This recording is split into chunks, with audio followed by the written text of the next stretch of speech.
So for those of you who have seen the channel before, you know I talk quite a bit about ayahuasca. It's been one of the most life-changing things for me. I'm from the States, been in Colombia, now coming up on 9 years. And I just had, when was it?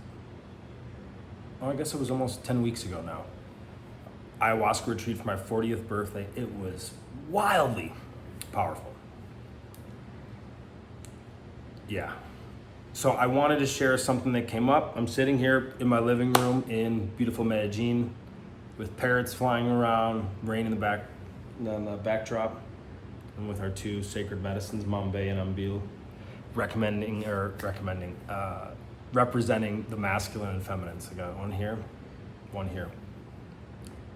So I'm sitting there in the ceremony, and it's after a couple ceremonies in a retreat. A retreat, for how we do it, is generally 4 ceremonies. So you're gonna get in there. And it started showing me something. And I've drank at a dozen different ayahuasca centers over the years. So I've got enough perspectives, mainly in Colombia, mainly around Medellin, once in Brazil, once in the Amazon jungle, which someone I didn't know who I highly would not recommend. It took me 18 months to recover from that experience fully. Not fun. But I went to these different places, and there's only, at this point, 3 I endorse, but 1 that I really go to. And it showed me that place, which I was at. And it showed me you can't really appreciate how great this place is.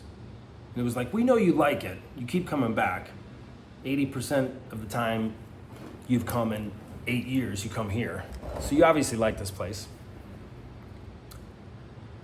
And it showed me a crystal clear lake. And it showed me there wasn't a speck of dirt, there wasn't a speck of dust in the lake. You could see the pebbles and stones at the bottom of the lake. It was a lake that looked like it was in Montana or Canada or something like that. And it was like, you don't know how pure this place is. I was like, okay. This place is so pure they don't even exist anymore. Or let me rephrase that. It was like they're ceasing to exist. There's less and less of these places. More of them get corrupted. Money, power, sex. And where ayahuasca is a bit differently. Let's say you've had an addiction to sex and you're a guy. You go to ayahuasca and you want to heal that. And you're drinking ayahuasca from a shaman who is married and having an affair. When he's making that ayahuasca, he's essentially contaminating with you with how he's living his life. I know it sounds kind of woo-woo. I used to not believe in it. I definitely believe in it after 100+ ayahuasca ceremonies and drinking in a dozen places. So it showed me this place is so pure, and what that meant to me is the facilitator there, Canadian guy, and the shaman, a Colombian dude from the jungle, a Taita, they lived their life even more impeccable than I thought. And then it showed me another very famous, I won't mention the name, ayahuasca center in Costa Rica. And it said that place is very contaminated. Didn't exactly explain why, it just said it's contaminated. Which I kind of thought. There was things that I've heard really good things, really bad things. Which a great place, it should be 95% great things, not 50-50.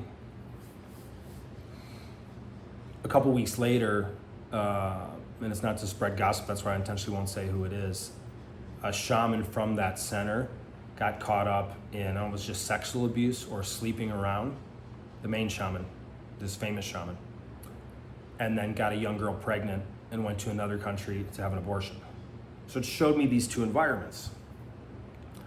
The reason I tell you that, because it's kind of like life, and it's a concept that I never thought about, and it was black and white, which isn't always ideal. You know, do you eat a perfectly pure diet? Lately I do, but always I don't. I love gummy bears. Even if they're organic, there's still a lot of sugar. But I'm eating gummy bears. I'm smashing some gummy bears. But it made me think of this living pure or a deeper sense of integrity or contamination. And it showed me other seminar environments. It showed me how pure, for example, Joe Dispenza's environment was. It showed me another environment who I definitely will not say the name. And it showed me what's going on with infidelity, with all kinds of things in that environment. And this was 10 weeks ago, and kind of a cool way to go on my 40th birthday. It made me reflect on life and the decisions I'm making moment by moment. And why I made this video is to share my personal experience and see how it lands for you. Are you doing something that's really truly in alignment with you, with your heart, with why you're here? It's interesting, if you look at addiction, there's not a lot of women that are severely addicted to things. As guys, the way we process or don't process our thoughts, our feelings, our emotions, we turn to things to numb out. Sex, drugs, Tinder, smoking weed, Netflix, porn, you name it. We're generally not going on shopping sprees, but it could be that as well. But we use these things that contaminate us. And it's caused me to think as well of how many even sexual relationships were about lust versus a genuine heart-soul connection. And it's interesting, maybe you can relate. Most of the guys, whether they're single or not, that are in my circle, they want to have their animal unleashed in the bedroom. Who wouldn't, right? It's pretty boring, in my opinion, if you're just going to be a poor little lamb. You want to be a tiger. You want to be a lion. You want to be a jaguar. But also, if you've been someone that's been on this personal development, spiritual path, there's something more to life. You have a heart that's not just an organ. It's something that you feel in, and maybe you've had experiences of opening that, or it's pretty open, or you feel things you don't feel, and sometimes we can cry or get emotional as a guy and think it's going to make us weak or a pussy or something like that. And the opposite is often true. Repressing ourselves, contaminating ourselves with substance, with these things, we end up becoming a false self. So I've talked to friends, clients, and invite you to consider, what are you doing that's contaminating you? And even though the story I told about ayahuasca, life's not so black and white. Like I said, I smashed some gummy bears. Do I think that's purifying my body? Probably not, but it is maybe helping my inner child and shit. Like, I'm having a good time with those fucking gummy bears. But there's other things we can do where it goes out of control, where we got a lot of money, and maybe making money in a way where you haven't had to work much, where you're in tech and you haven't had to work much. You had an idea, or crypto, and you have a lot of money, you can get a lot of attention, and we get lost in women. I live in Medellin, Colombia. There is few greater cities on planet Earth where you can get lost in drugs and women. So I've experienced it firsthand, from hookers to sex clubs to MDMA and Cialis and weed and booze all in the same night. And for me, it's been looking at even the subtle things. I downloaded Opal 10 days ago. How much little energy leaks, subtle contaminations that compound, like, of shitty interest. Of, I had to check this. Oh, God, I was on Instagram for 20 minutes. What the fuck am I doing here? I don't even remember what I was supposed to do. But these subtle things where we leak or contaminate our energy. And we can have, you've heard of the concept of parasites. You can have parasites in your physical body. I just got over doing a cleanse of that. Amazing results. Not fun to have parasites, but we can have parasites of the mind, parasites of the culture, where we're feeding a collective negativity we're part of, but it's bigger than that. It's the hypnosis of the culture. And there's a different hypnosis in New York than there is in Medellin, than there is in Miami, than there is in Madrid. And they can cross over. But if you were to look at your habits, you can make a list of cool, shiny, new values that you want to live by. But really, if you look at your habits, your actions, your search history, how you spend your money, it shows you a truer sense of values of how you're living your life.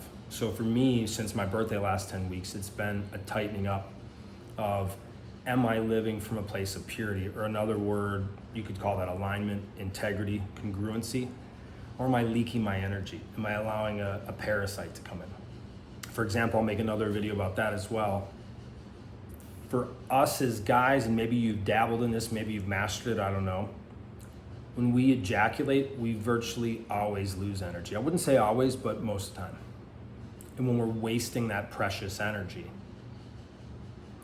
and we're looking at porn and imagining, we wish we're watching some dude have sex with another woman, imagine that was us, like, is that really fun? Wouldn't it have been better to have the real experience of making love to a woman that you love versus watching some dude do it on a screen? And then we waste our energy.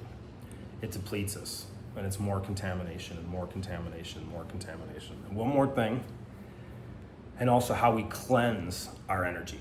I thought this was so woo-woo, so weak. I had the cleanse sitting on my counter over there for 10 weeks. Like, I'm not doing this, maybe longer. And to purify our diets, our minds, our thoughts, our emotions, and in that case, our energy, was actually physically scrubbing my body down, getting all the wild stuff off me sexually from over the years of drugs, sex, hookers. But in any moment, your next thought, your next decision, your next action is kind of that simple. It's moving you closer to contamination, closer to shit, closer to worshiping a false reality in many cases. Or it brings you closer to purity, closer to integrity, closer to your heart, closer to your truth. And it's connecting with what's true. Call that God, call that the universe, source, your higher self, whatever. So I invite you to consider, and I challenge you, what are you choosing? And we can put so much stress on ourselves if we have to live this perfect life. It's not about that. Are you going to choose to live in more contamination today, more shit, or choose more purity, integrity, truth, and what's true in your heart? Thanks for tuning in.